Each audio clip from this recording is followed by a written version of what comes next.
So guys, I have had over 10 years of experience of working in companies and in the corporate world, which means I have had 10 years of experience of making sure not only that I get hired for a role, but my company sees the value of always keeping me around until I decide that I'm ready to leave. So with my 10 years experience, I just really want to share with you guys today of how you can really make sure that no matter what happens, your company is going to see value in your position and what you bring to the table, and make sure that no matter if there's, whatever else 2020 throws at us, your job is going to be secure. In order to make yourself indispensable at work, we are going to go through the 5 steps today. And remember that these are things that you need to action. They're going to be habits. They're going to be plans. They're going to be things that you have to make sure you work on every single day in order to prove to your employer that you are the best person for the job that you do. So without further ado, let's go ahead and jump into my 5 different steps and habits that you can do today to make yourself indispensable at work. So my first tip for you guys today is to help others without asking for anything in return. To make yourself truly the center point of an organization, to make your role seem that it is the glue, the middle, the base point of everything in a company, you need to be a team player. You need to interact with so many different people, and you need to show all those different people, not just your boss, how valuable you are. And you need to help those people. You need to show them that you care and that you want to help them and that you want to see them succeed, because their success equals your success. So my first tip really is to make sure you are helping all other teams, not just your team, succeed. Now, that doesn't mean to go and butt in and do everything with other teams. That means if you're in the sales team and if some way you can help the marketing team, or you can help the engineering team, or you can help any other team, do it. Don't step on any toes, but just try to extend a helping hand and make sure that that other team knows that you are there to support them and help them.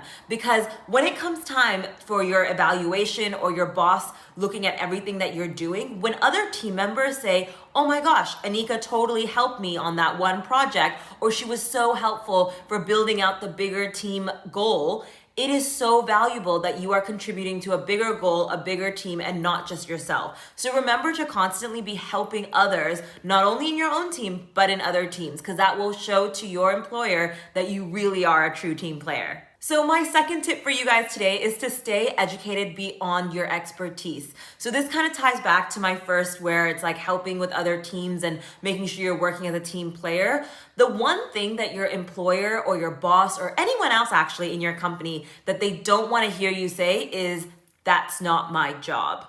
Okay, so I have worked in lots of small, medium-sized businesses, and a lot of people wear a lot of different hats. And because of that, you end up becoming an expertise in everything that you do, not just your department or your role. You really start to become a jack of all trades, meaning that you are an expert in all different little tidbits of the business, and you really start to open your eyes and widen your horizons to more things. Don't let your expertise be your limiting factor or limiting your knowledge. Just know that there is a world of information out there, and the more educated you become and the more of an expertise or the more understanding you have towards other things within the business will just show that you are so valuable, because you're not just designed for one role. You could essentially do so many different roles. If you want to continuously grow within a workspace, you really have to continue to educate yourself and continue to grow. Now, that can be in so many different ways. You could be growing by reaching out to new clients or speaking to new clients or new prospects.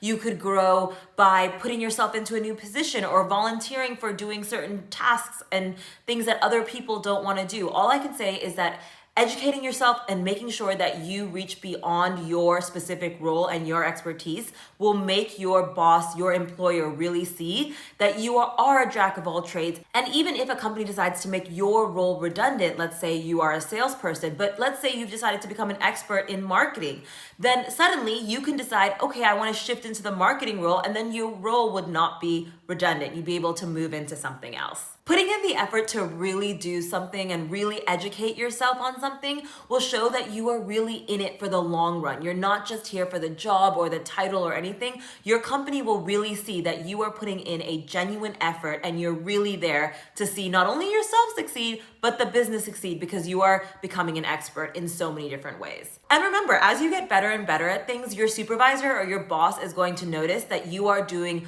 so many good things. And honestly, as an employee, it is your job to make your supervisor or boss's job easier. So if you do things that are gonna make your boss's job easier and your boss suddenly sees that and realizes that you're their right-hand man or woman, they're never gonna let that go, and that will make you so indispensable. So my third tip to you today is something so simple, but I know a lot of people don't usually follow this, and that is to be on time. And when I mean be on time, be early. Now, don't just show up early because you're trying to impress your boss or you're trying to prove a point. Show up early because you are taking the intention. You are making that move to show your boss and your company that you're serious about this position. When anyone is ever late to something, whether it's 1 minute late or 5 minutes late, and whether they're that late for a meeting with a friend or a meeting with a colleague or a meeting with their boss, it doesn't matter. When someone shows up late, it means they do not value what they are doing. Whenever an employee shows up late, again, whether it's a meeting with a colleague, a client, or the boss, it just shows that you're not really interested. The second you show up, even if it's 1 minute earlier, it shows how driven, how determined, how motivated you are to get that job done. So what I'm gonna say is show up early all the time, period. Doesn't matter if it's 1 minute or 5 minutes, doesn't matter. When you show up at work in the morning, show up 5 minutes early. When you show up to a meeting with a client, show up a few minutes early. It actually helps you mentally prepare to get into the right place, and it makes a world of difference of how you are perceived by your clients and your boss.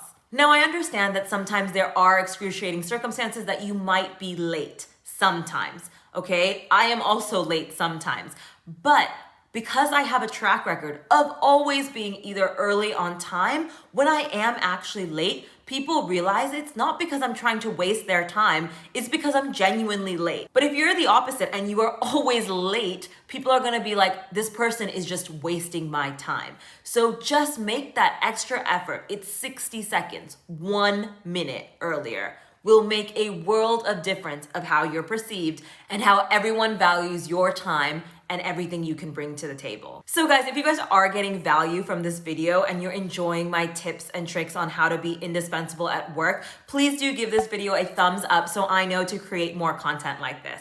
So my fourth tip, guys, is probably the most valuable tip I have to share with you guys. After 10 years of working in different positions, I have really come to realize that this next tip that I have to share with you is what's really gonna make your company keep you in your position no matter what happens. So my fourth tip is to make sure that everything you do day to day, week to week, month to month is always tied back to a revenue number. Now, I know this is something that might be a little bit hard for most people to grasp and understand, especially if you're not in a commercial role. Now, I personally have always had commercial roles, so it's been pretty direct and easy for me to drive or show my numbers, meaning if my boss ever asked me how many new clients did I bring on, or what is the status of my current portfolio of clients, or do you know what I mean, how many new sales I did, all of those are revenue driven targets, and it's really easy to show. But the reason I'm saying that it's so important for you to drive all your work to a revenue number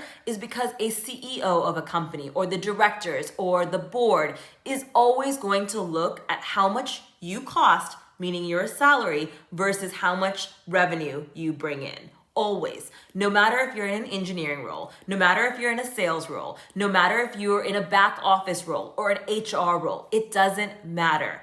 If you are not bringing money to a business, especially in a global economic downturn, the business is going to see that you are dispensable. You're not as valuable as you say you are. If you are costing the business X amount of dollars and then you are bringing in less than that dollar, they're gonna realize that you are not up to par. So the way that you can tie revenue to your job if you're not in a commercial role is to always look at what you're doing and see the dollar value it's bringing to the company. So for example, if you're a software engineer and you're developing a part of the software, let's say you release this new part of the software, a new feature update, etc., and 100 new customers start using this product. that's 100, let's say, more customers that are paying more for your product. Remember that number, and the next time you have a review with your boss, let them know, remind them of these numbers, saying, oh yeah, I worked on this feature and it deployed,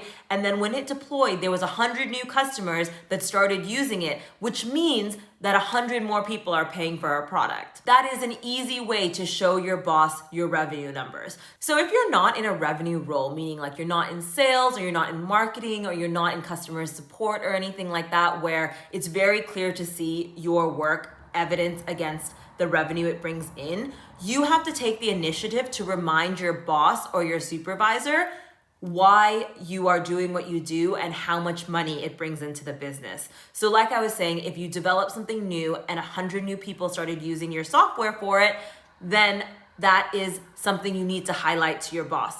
Not the 100 new people that started using it, but that's $100 new or 100 new accounts. You need to always be reminding your supervisor how you bring revenue to the business. So yeah, just make sure you are always tying your work back to revenue, whether you're in a revenue position or not, because the first thing a company looks at, like I said, is cutting costs. And if you're not bringing in money, but only costing the company money, they're going to cut your job. To make yourself indispensable, make sure you are bringing revenue into that company. And finally, my fifth tip for you guys is positive personality. Now, everything I mentioned already in this video is so important and is going to make you an exceptional employee, but you need to bring positivity to the table as well. If you apply all the tips that I've already said in this video, but you're not a positive person, no one's gonna wanna work with you. And that is gonna make a massive difference if a company is gonna want to continue to employ you. If you are an exceptional employee and you do all these great things, but nobody wants to be around you, or nobody wants to work in your team, or nobody respects you,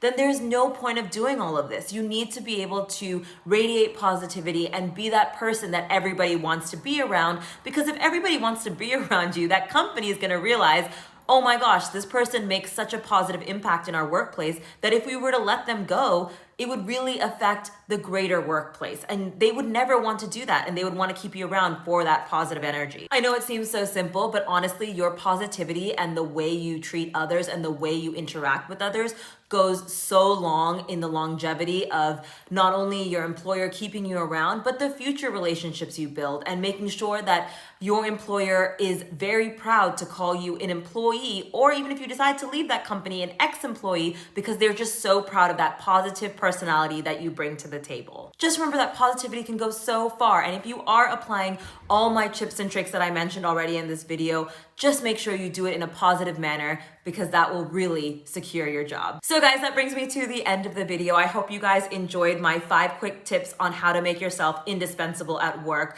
I hope that it helps all of you guys that are either looking for more job stability or wanting to make sure that your job is secure throughout everything that 2020 has thrown at us. And I really hope that anyone who is watching this that is maybe starting something new or a part of a new company, best of luck with building those relationships, and please make sure that you are showing value and how indispensable you guys are at your new job. If there are any other tips that I might have forgotten, or things that you think make you indispensable at work that you want to share with me, please do leave it down in the comments below so I can have a read of other ways to make myself more indispensable at work. If you've made it this far into the video, you must be a loyal viewer, and I really appreciate your time, and I would love it if you smash that subscribe button and become a part of my YouTube family. I upload 2 times a week at 5 p.m. on Sunday and Wednesday.